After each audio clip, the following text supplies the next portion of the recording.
Oi, pessoal! O cinema encanta, fascina e transporta a gente para realidades inimagináveis. E a sétima arte brasileira possui repertório de qualidade com grandes clássicos nacionais. Apesar de algumas gravações estarem suspensas e os cinemas fechados em virtude da pandemia da Covid-19, o Interesse Público de hoje começa com uma excelente notícia para o cinema brasileiro. Quem vai contar pra gente é a Érica Picelli. Olha só.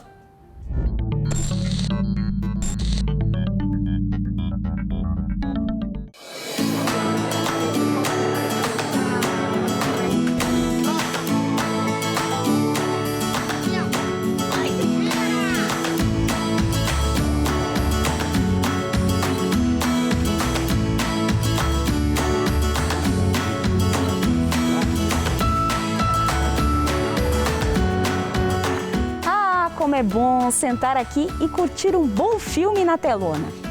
Mas antes das produções chegarem aqui no cinema, elas têm um longo caminho. E muitas vezes não basta apenas ter qualidade.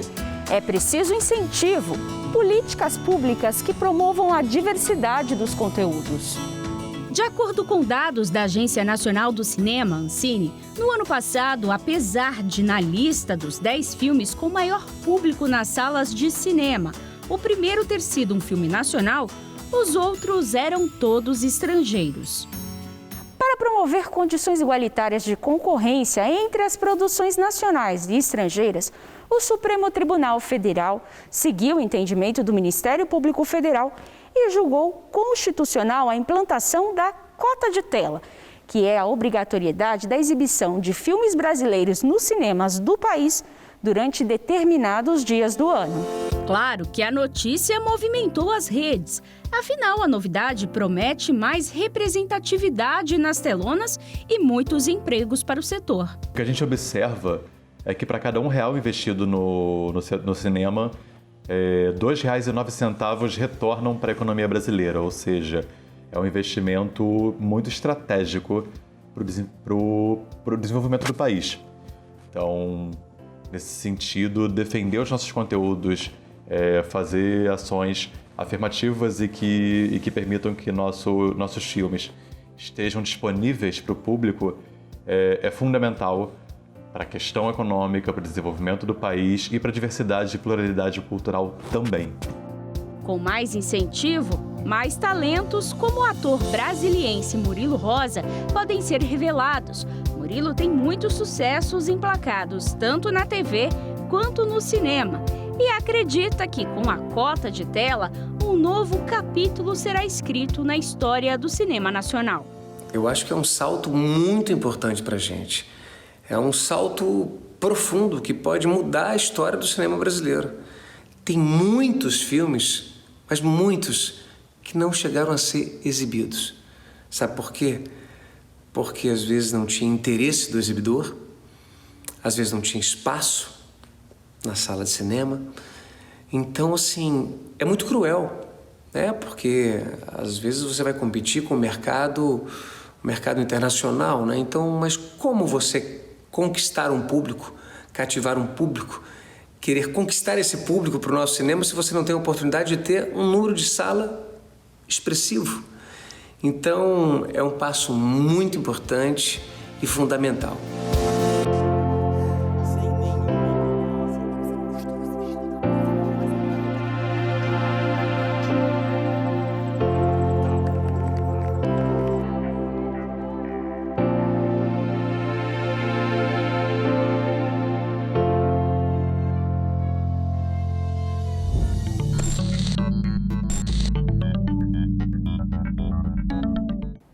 E ainda hoje você vai ver. Na Paraíba, o hospital mantido com verbas federais é alvo de ação que pede saída da diretoria. O pedido é do MPF, que apura denúncias. E no próximo bloco você vai conhecer histórias de moradores do interior de São Paulo que estão passando por dificuldades por causa da pandemia. O Ministério Público Federal está pedindo que as prefeituras façam ações para ajudar esses moradores durante o período de crise. Em Santarém, no Pará, o Ministério Público Federal investiga uma série de irregularidades dentro de assentamento agroextrativista, como venda e compra de terras de forma ilegal.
Você provavelmente já ouviu falar no transtorno do espectro do autismo. Talvez até conheça alguém que tenha. É uma condição neurológica que aparece no momento do nascimento ou no início da infância. O autismo, como é popularmente conhecido, não tem cura. Porém, se for diagnosticado desde cedo, é possível garantir qualidade de vida com o tratamento adequado. Vou te mostrar alguns. Tem o tratamento com imagens, onde o profissional da saúde estimula o paciente com fotos ou desenhos de objetos que fazem parte do dia a dia. Tem musicoterapia, que usa as canções para ativar diversas regiões do cérebro, como, por exemplo, o tálamo, que é responsável por interpretar as informações dos sentidos, e o hipocampo, que provoca reações diretas nas funções cognitivas. Outros tratamentos são feitos com medicamentos. E se o Ministério Público Federal atua diretamente na defesa da vida, é claro que também trabalha para garantir o direito das pessoas com autismo. Sabe como?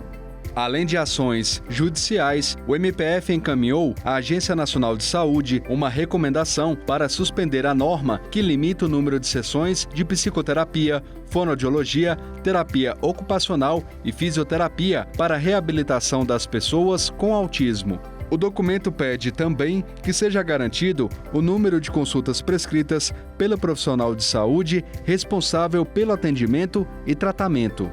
Tá vendo esse site aí na sua tela? Já sabe, né? Se você notar irregularidades no atendimento de pacientes com autismo, faça sua denúncia ao Ministério Público Federal. Além da página na internet, você também pode usar o seu telefone. É só baixar o aplicativo MPF Serviços e denunciar por lá. A gente se encontra. Até a próxima!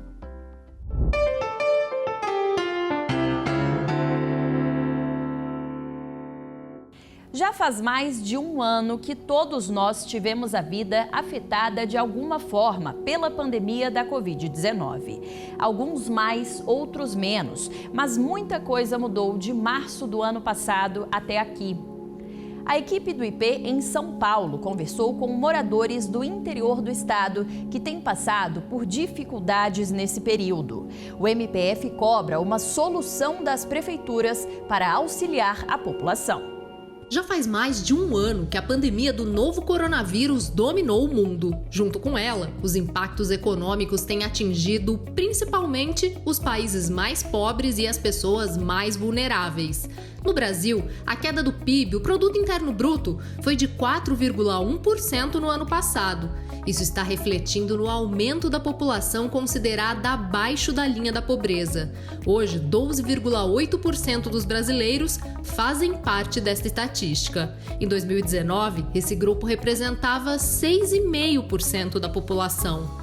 Com menos renda e alimentos mais caros, muita gente tem passado por dificuldades. A Pesquisa Nacional da Cesta Básica de Alimentos apontou que no ano passado, o custo da cesta básica subiu entre 17,76% e 32,89%. Programas criados pelos governos têm ajudado os cidadãos.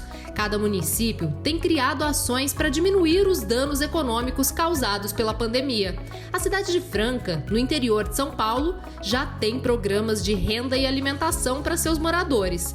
Porém, as demais cidades da região ainda não apresentaram algo efetivo nesse sentido. Foi por isso que a Procuradoria-Geral da União, que tem sede em Franca, fez uma recomendação para que isso aconteça em toda a região.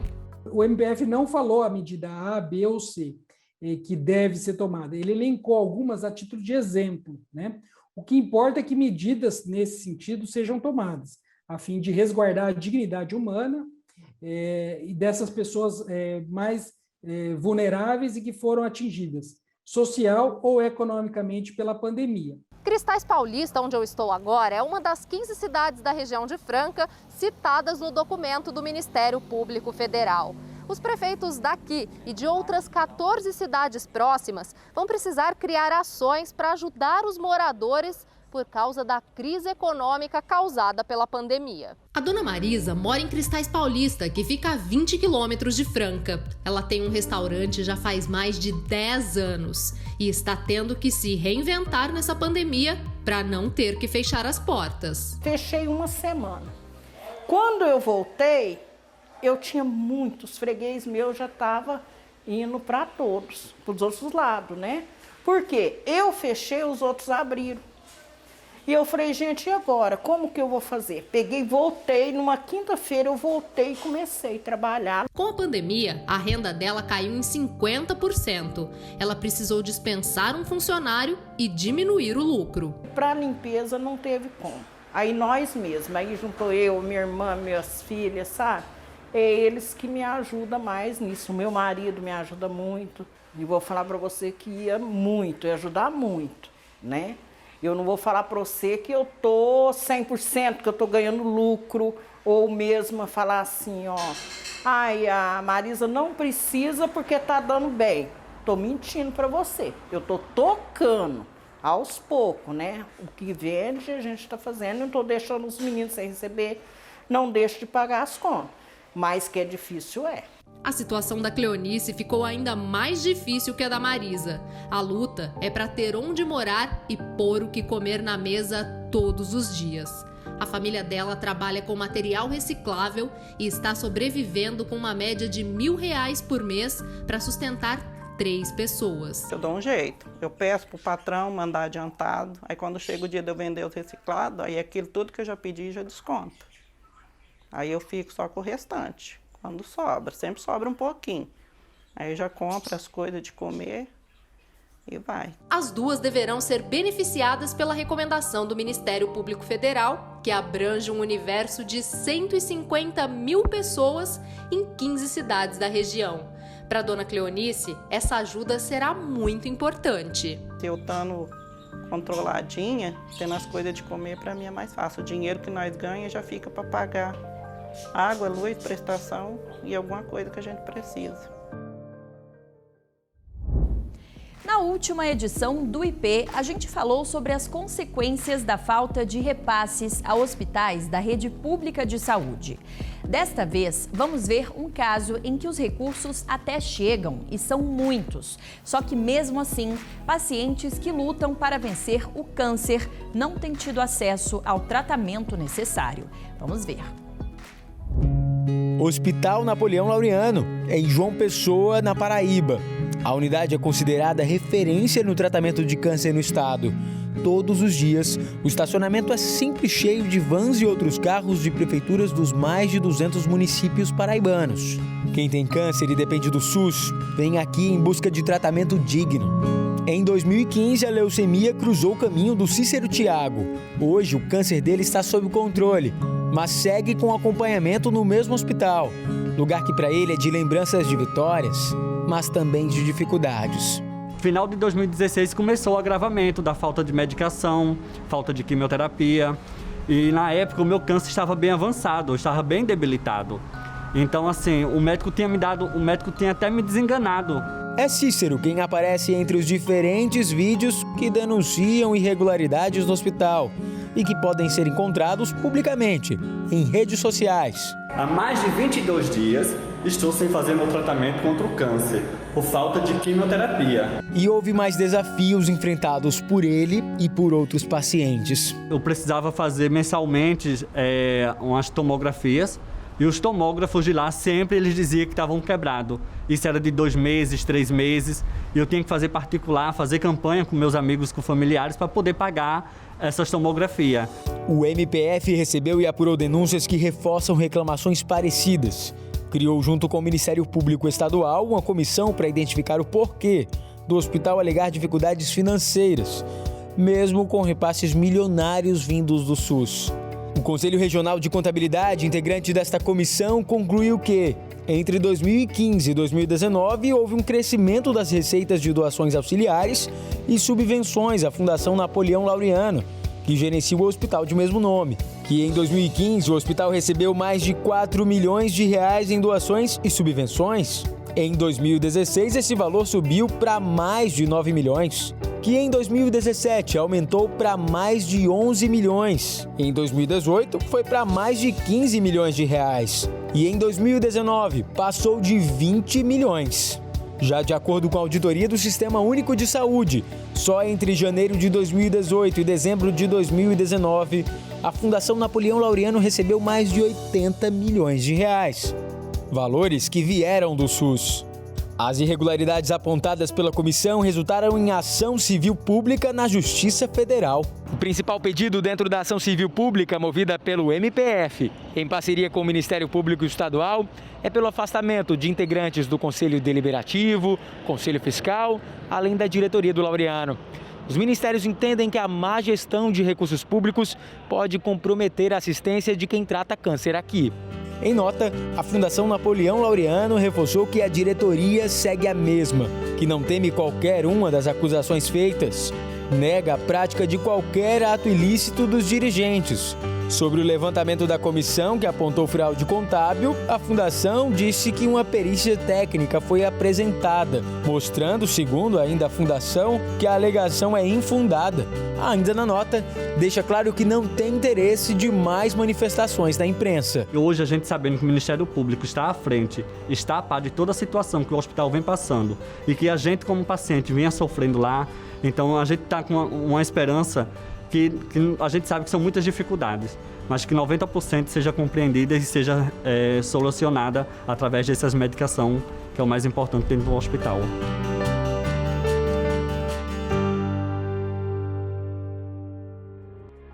Depois do intervalo, você vai ver no programa Interesse Público. O Ministério Público Federal em Santarém investiga uma série de denúncias relacionadas à compra e venda de terras em área da União, dentro de assentamento na região.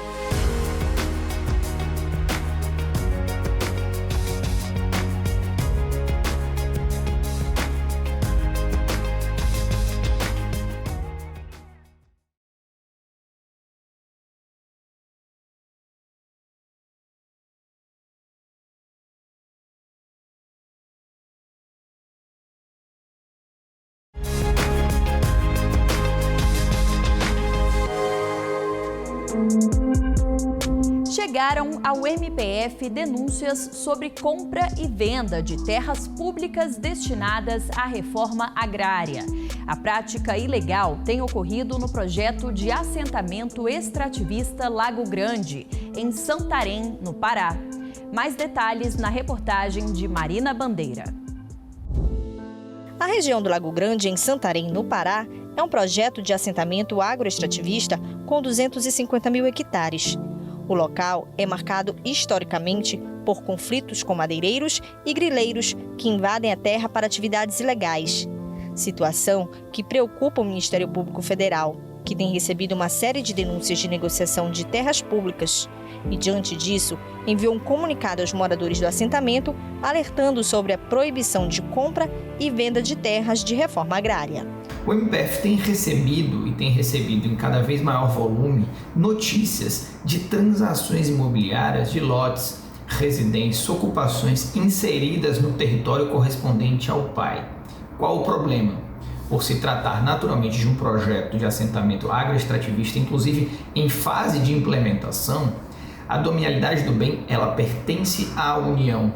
Os moradores do local têm presenciado as transações de terras dentro do assentamento. Como nós podemos observar que aqui na área do Curuai, é uma área bem grande assim, de uma propriedade que está sendo feito dessa forma, né? Então está sendo vendida, né, pelo preço também, um preço até absurdo. O assentamento agroextrativista Lago Grande foi criado em 2005 e aqui vivem cerca de 35 mil pessoas. De acordo com o plano de utilização da comunidade, essas famílias possuem o direito de viver no local em harmonia com a natureza. E a venda ou negociação de terras da União caracteriza-se crime, conforme o artigo 20 da Lei Agrária 4.947. O Pai Lago Grande é caracterizado como um assentamento ambientalmente diferenciado, o que significa que os títulos de terras são coletivos e concedidos às famílias agroextrativistas que historicamente ocupam terras públicas em áreas de biodiversidade. Os moradores das comunidades alegam a falta de apoio do INCRA, órgão responsável pelo assentamento, o que causa muita insatisfação. Até hoje nós precisamos de apoio, né? Apoio do governo federal, principalmente do governo federal, para os nossos agricultores, que temos uma cooperativa aqui reconhecida, regularizada, toda bonitinha, mas não temos estrutura para trabalhar.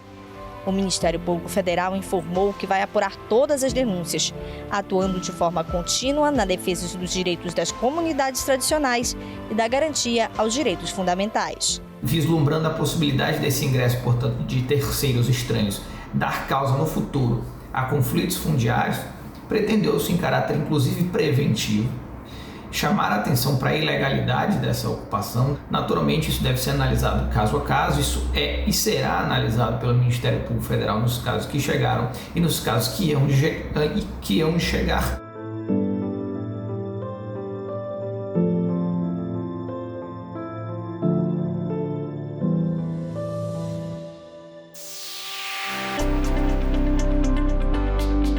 Olá para você que acompanha o Interesse Público. É hora de ficar por dentro dos assuntos que foram destaque no Ministério Público Federal no Redação MPF.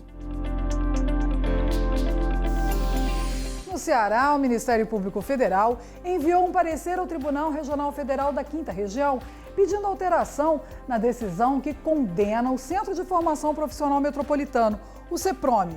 A instituição oferecia cursos de graduação sem credenciamento, autorização ou reconhecimento do Ministério da Educação. O MPF discorda do entendimento da Justiça, que não condenou o CEPROME e seus representantes ao pagamento de reparação dos danos ocasionados aos estudantes. O Ministério Público Federal recomenda que sempre que um aluno for cursar uma instituição de ensino superior, sempre que ele for fazer um curso de graduação, ele procure saber se aquela instituição de ensino superior está credenciada pelo MEC para oferecer o curso naquele estado da federação. Sem isso, pode ser que o diploma que ele obtenha ao final não tenha validade nenhuma. Então, a recomendação que se faz é pesquisar sempre e pesquisar perante o Ministério da Educação. E em Aparecida de Goiânia, Goiás, a Justiça determinou que o Centro Universitário Alfredo Nasser Unifam deixe de exigir que a matrícula ou rematrícula de seus alunos seja feita condicionada à assinatura de termo de responsabilidade referente tanto à quitação de eventuais débitos não pagos pelo Fundo de Financiamento ao Estudante do Ensino Superior, o FIES, quanto à possibilidade de repetição das disciplinas já cursadas pelos estudantes. Além disso, a decisão da Justiça Federal em Goiânia também determina a nulidade desses termos de responsabilidade já afirmados pelos alunos. Como se trata de verba federal, eventualmente ocorrem alguns atrasos por burocracia mesmo, né, do sistema, nesses repasses. Mas o governo federal normalmente acaba por repassar essas verbas às instituições. E quando elas contratam, né, com o governo federal, aceitam que o governo federal financie parte dessas mensalidades, elas também têm ganhos com isso, porque elas atraem mais alunos para os seus estabelecimentos de ensino, que vem nessa facilidade, uma oportunidade de estudar, e também tem benefícios. Quando a gente percebe que o atraso ele está acima do normal, nós então cobramos, né, do FNDE e do MEC que tome providências para acelerar esse repasse. Agora, nunca, jamais, em qualquer hipótese, o aluno pode ser penalizado como um fiador desse repasse. Em Sergipe, o Ministério Público do Trabalho e o Ministério Público Federal ajuizaram uma ação civil pública para que as empresas de ônibus limitem em 50% o número de passageiros transportados simultaneamente, bem como forneçam máscaras para motoristas, cobradores e fiscais. O objetivo da ação é a proteção dos trabalhadores do transporte público coletivo do município de Aracaju e da sociedade, em razão do elevado risco de contaminação por causa do avanço da pandemia de coronavírus e do descumprimento das normas básicas de segurança no trabalho por parte das empresas de transporte. Mesmo diante das orientações, as empresas mantêm ônibus lotados, trazendo riscos não só para os trabalhadores envolvidos, mas para toda a sociedade. Com essa última notícia, eu fico por aqui. A gente se encontra na próxima semana.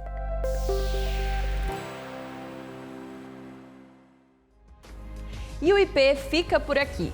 Eu encerro o programa de hoje com essas cenas clássicas para que a gente valorize ainda mais o cinema brasileiro. Muito obrigada pela companhia e a gente se vê de novo na semana que vem. Um beijo, tchau, tchau!